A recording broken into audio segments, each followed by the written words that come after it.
was Mary Ripley. Her brother was Uncle Doc Ripley. Now I know you guys have at least heard that name, Uncle Doc Ripley. This is Uncle Doc's, I think, great-granddaughter. Granddaughter. My granddaughter. Granddaughter. This is a Ripley. 97 years old. No, I couldn't come up to the bank by myself either. And this is her kid brother, Kenneth Ripley.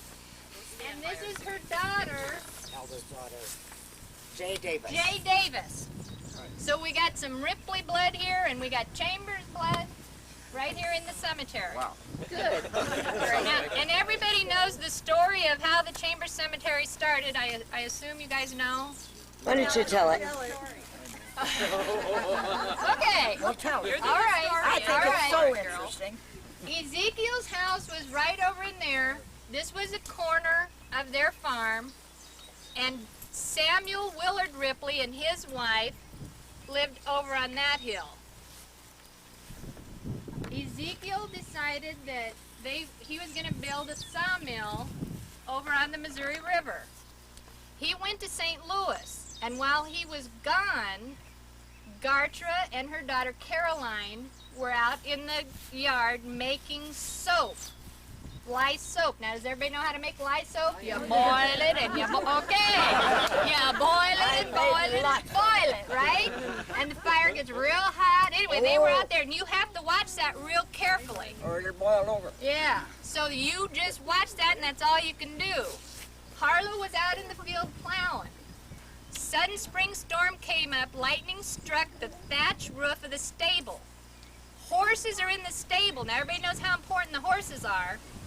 Caroline and Gartra ran into the stable to get the horses out. Caroline got her horse out, and Gartra was knocked down by her horse. She had lace trimming on her dress, of course, caught fire and burned very badly. About 3 days, and she died from the infection. Now, I'm certain that Doc Ripley was the doctor that attended to her. This was 1857, and modern medicine did everything they could, but, you know, infection, I mean, penicillin was still decades away. All right, then the children were wondering what to do with Mother. Father's clear down in St. Louis. They didn't know when he was going to get back, so they buried her right over on the corner of the farm temporarily because they couldn't get into Sydney because there weren't any bridges, and just to even go down and back and down and back to try to make arrangements, it was just impossible. So they had the funeral and everything here, and she's the first interment for the cemetery. And they thought when Ezekiel got back that he could make up his mind and maybe they could move her into Sydney or whatever. Wasn't Sydney the only cemetery It was the only cemetery around. In the county. That's right. Then when Ezekiel got back, and this is just my own little thought, I think he was pretty overcome because his wife was dead. He hightailed it back to Illinois and stayed back there for a while and found a new wife that he knew because they were neighbors for a long, long time, and brought her back here. Then in a few months, Vine Pease was struck by lightning and he died. Well, it was the same situation. Couldn't get into Sydney, right? And the streams and everything, so they came over and said, Ezekiel, could we bury him beside your dear wife? Well, I think that Ezekiel had a big heart and he showed compassion for his neighbors, so they buried Vine Pease here. That was the second one. At his funeral, William Barger attended the funeral, and on his way back, slipped on a foot log across Walnut Creek. Well, the Walnut Creek, you know, is right down here. And it's pretty treacherous, and those foot logs and everything. And he drowned, coming home from the funeral. So the Barger family went over to Ezekiel again and said, well, do you think we could bury him here until we can get into Sydney and make arrangements? So that's the story. They already had 3 graves. Then there is another story about some pioneer people coming through and their little baby died. They came to Mr. Chambers and said, we don't want to just leave her out on the prairie by herself. Could we bury her here with these other people? And he said yes.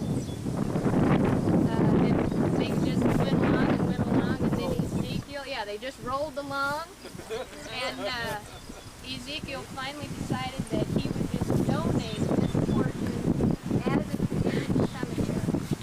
And With the understanding that they never charge for a plot. great, okay? Did everybody hear that? Yeah.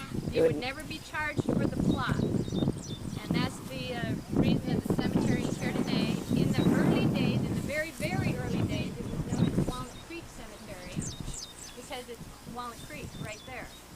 Then for a long time it was known as Singleton Cemetery because Mr. Singleton was the caretaker. But thank goodness we have Howard Glasgow, and we've got a lot of the Glasgow kids here today. He was the one that's responsible, and maybe it's Larry or Craig or Teresa. Do you want to say something about the archway? Well, Larry, where's Larry? Is he here? He isn't here. Oh, have him tell that story back at the church. Okay, we'll 'cause tell that. We'll pick that up. they But did a lot of anyway, work. they finally got that so that everybody really knows where it came from. It's important to know that our Chambers people, the Ripleys and everybody are here, but it really was it's a great story, and it was I an thought it was unselfish. It was an unselfish act for Ezekiel to give land. Shandor paper. Yeah, Many years later, I think, great, to show a correction. great. So it's not just a single. All right. Now, was it true that Uncle Billy Chambers took over this farm, I think, Yes. after Harlow went on? And who here is descended from William Billy Chambers? Yeah, I think they took over this farm. And how many acres was it? Was it a 160? Yeah, it was 160. Yeah, so I think they had this land then for many I years. got an old Fremont County plat. It Yeah. shows the farms and the acreages. My grandfather used to live in this house right down here. It's Oppenheimer. My mother's farm. And he was just a young boy when the fire happened. Was he like 11, I think? Wasn't he about 11, roughly? William Chambers. Yeah, Harlow by was 11 or like- 12. Harlow was already like 20-ish, 21. And George was, where's George? George's people. Yeah, he was like 25 then, and I think he was clear gone somewhere, wasn't he? Eleanor, could you mind telling us a little bit about history mirroring or Chambers people doing the exact same thing after I found you? Doing exactly the same thing. What do you mean? Well, there's a Chambers cemetery over there. There Right, was a yes, Chambers we- hilltop Yes. that George lived on. George McMullen Chambers homesteaded southwest of Belle Plaine, and he's buried in the Pioneer Chambers Cemetery there.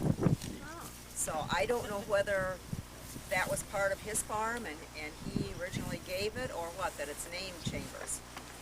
They lived in a sod house, and they had just 2 children, my grandmother and a brother of hers. Say that was Western 59. Oh, I do, but can't. Eastern Iowa, just off the interstate. In fact, the interstate goes right by. Want to walk around a little bit?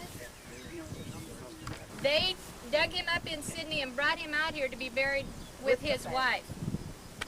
So And apparently we Chambers have fluxes in our veins because it was an Aunt Effie's story. yes, Anyway, they- they put the fall out. well, that's a pleasant thought, Mr. Chambers. Thank you for that.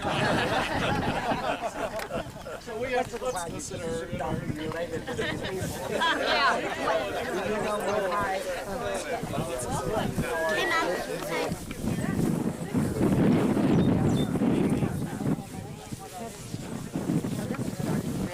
Tell me.